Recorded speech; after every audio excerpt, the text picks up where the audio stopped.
जय हिंद दोस्तों। तो चैप्टर 8 के लेक्चर 13 में हम लोग जानेंगे रेबीज बीमारी के बारे में कि रेबीज बीमारी होता क्या है। तो चलिए जान लेते हैं हम लोग। रेबीज वायरस से रेबीज नामक रोग उत्पन्न होता है। जो रेबीज वायरस है उससे रेबीज नामक रोग उत्पन्न होता है। रेबीज का खोज सर्वप्रथम फ्रांसीसी वैज्ञानिक लुई पास्चर ने किया था। जो रेबीज बीमारी है उसका खोज सबसे पहले फ्रांस के वैज्ञानिक लुई पास्चर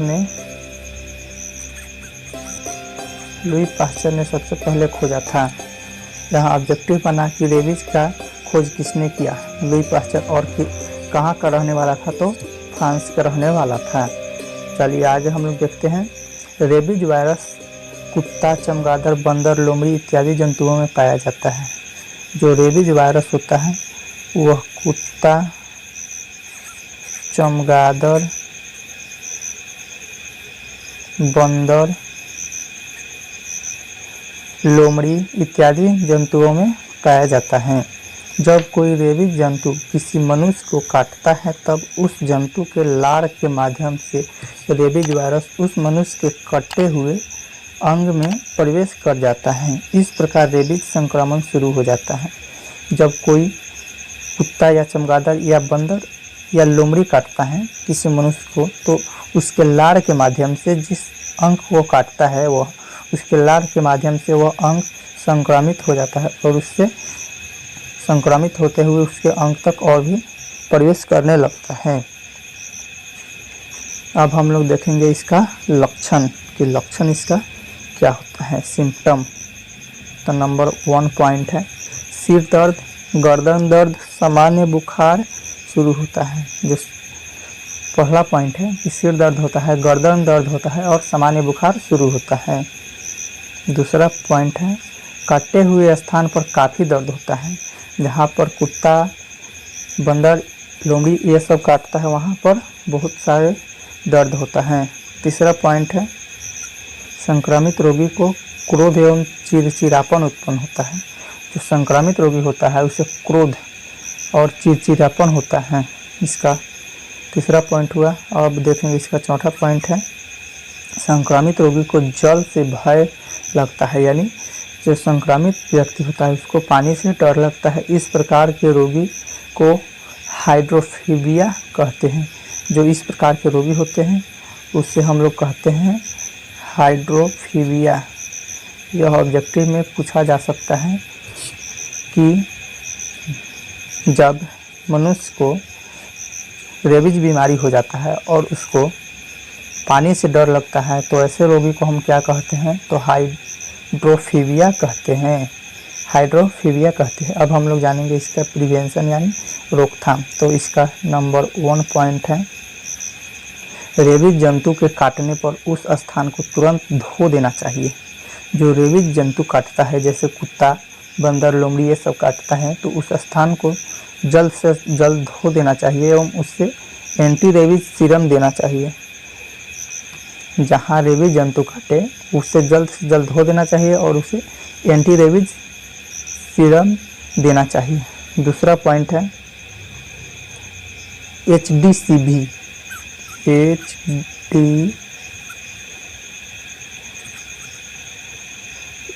HDCV इसका फुल फॉर्म होता है human diploid cell vaccine.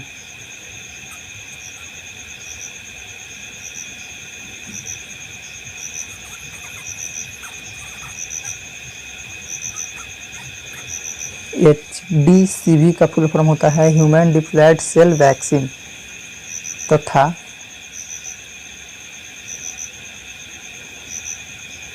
RVA का फुल फॉर्म होता है rabies vaccine adsorbed. Rabies vaccine adsorbed का टीका 5 दिनों तक लगवाना चाहिए। जो यह 2 वैक्सीन है HDCV यानी ह्यूमन डिप्लॉयड सेल वैक्सीन और RVA रेबीज वैक्सीन एडजॉर्ब्ड, यह 2 वैक्सीन को 5 दिनों तक लगातार लगवाना चाहिए।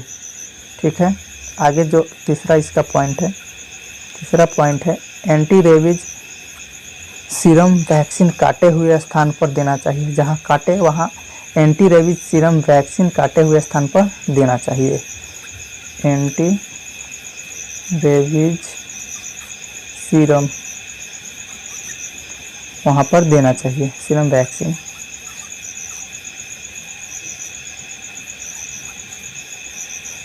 अब हम लोग देखेंगे इसका नियंत्रण यानी कंट्रोल। तो चलिए हम लोग देख लेते हैं। नंबर 1 पॉइंट है इसका, संक्रमित रोगी को यत्र तत्र नहीं घूमना चाहिए, क्योंकि संक्रमित रोगी की केंद्रीय तंत्रिका में लार द्वारा वायरस पहुंचता है, जो ग्रसित रोगी के लिए बहुत ही घातक है। ऐसी परिस्थितियों में मनुष्य 3 से 5 दिन में मर जाता है, कभी कभार 1 वर्ष के बाद भी मर जाता है। जो कभी कभी कभार होता है जो 1 वर्ष के बाद भी मर सकता है। तो यह बहुत ही घातक जो है रेबीज बीमारी है। यह जहाँ संक्रमित जो रोगी है उसको जहाँ तहाँ नहीं घूमना चाहिए, और क्योंकि संक्रमित रोगी के केंद्रीय तंत्रिका होता है उसमें लार द्वारा वायरस पहुँच जाता है, जो ग्रसित रोगी के लिए बहुत ही घातक है। ऐसी परिस्थितियों में मनुष्य 3 से 5 दिनों में मर जाता है, कभी कभार 1 वर्ष के बाद भी मर जाता है। ठीक है, इसका दूसरा पॉइंट है मच्छरदानी का प्रयोग करना चाहिए। जिस व्यक्ति को जो या रोगी को रेबीज बीमारी हो जाए तो उसको मच्छरदानी का प्रयोग करना चाहिए। तीसरा पॉइंट इसका है खान पान पर विशेष ध्यान देना चाहिए। जो है तीसरा पॉइंट है खान पान पर विशेष ध्यान देना चाहिए। अब हम लोग देखेंगे इसका चौथा पॉइंट, तुरंत चिकित्सीय सलाह लेना चाहिए, यानी तुरंत जाकर के डॉक्टर से मिलना चाहिए। जब रेबीज बीमारी हो या कुत्ता जब काटे तो तुरंत जाकर के डॉक्टर से मिलना चाहिए। 5वां पॉइंट है अलग बिस्तर का प्रयोग करना चाहिए। जिसको रेबीज बीमारी हो जाए या कुत्ता काट ले तो उसे अलग जो होता है बिस्तर का प्रयोग करना चाहिए। अब देखिए हम लोग जाने कि रेबीज बीमारी होता क्या है और उसका जो कंट्रोल कैसे कर सकते हैं, उसको प्रिवेंशन जाने, सिम्टम्स जाने। अब हम लोग देखेंगे एंटीबॉडीज़ 5 प्रकार के होते हैं। जो एंटीबॉडी होता है वह 5 प्रकार का होता है। कौन कौन से होता है इसको हम लोग जानेंगे।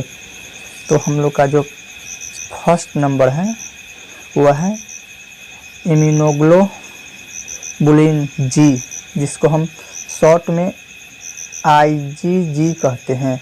इसको हम लोग शॉर्ट में IgG कहते हैं। यह सीरम के रूप में होता है।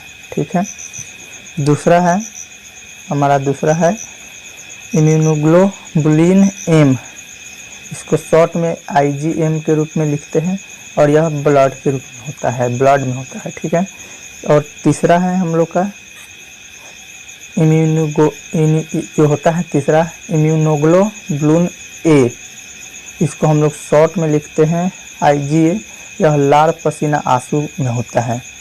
और चौथा है हम लोग का इम्यूनोग्लोबुलिन D, जिसको हम लोग शॉर्ट में IgD लिखते हैं, यह लिम्फोसाइट के ऊपर होता है। 5वां हम लोग का है इम्यूनोग्लोबुलिन E, जिसको हम लोग शॉर्ट में लिखते हैं IgE, यह सीरम के रूप में होता है।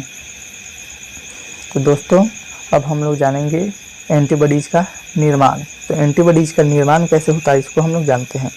नंबर 1 पॉइंट है जब एक एंटीजेंस बी लिम्फोसाइट की सतह पर एक एंटीजेंस विशेष एंटीबॉडीज को आक्रमण करता है तब संश्लेषित होती हैं। जब एंटीजेंस बी लिम्फोसाइट की सतह पर एक एंटीजेंस एंटीबॉडीज को आक्रमण करता है तब संश्लेषित होती है। दूसरा पॉइंट है इसमें एंटीजेंस बी लिम्फोसाइट, जो एंटीजेंस बी होता है वह lymphocyte plasma cell lymphocyte plasma cell. Lymphocyte plasma cell एक मेमोरी सेल में विविध होते हैं। इसमें जो होता है एंटीबॉडीज भी लिम्फोसाइट प्लाज्मा सेल होता है, उसमें मेमोरी सेल से विविध होता है। अब हम लोग जानेंगे इसका तीसरा पॉइंट। तीसरा है प्लाज्मा सेल एक विशेष एंटीजन कोशिका को विभाजन के लिए उत्तेजित करता है एवं इसके एंटीबॉडीज का निर्माण करता है। तो यह एंटीबॉडीज का निर्माण हम लोग जाने, इसमें हम लोग जानेंगे रेबीज बीमारी के बारे में और एंटीबॉडीज कितने प्रकार के होते हैं और एंटीबॉडीज का निर्माण जाने। अब हम लोग देखेंगे अगले वीडियो में एलर्जी के बारे में, एलर्जी बीमारी के बारे में हम लोग जानेंगे, जो हम लोग का रोग नंबर होगा 18। इसको अगले वीडियो में हम लोग जानेंगे।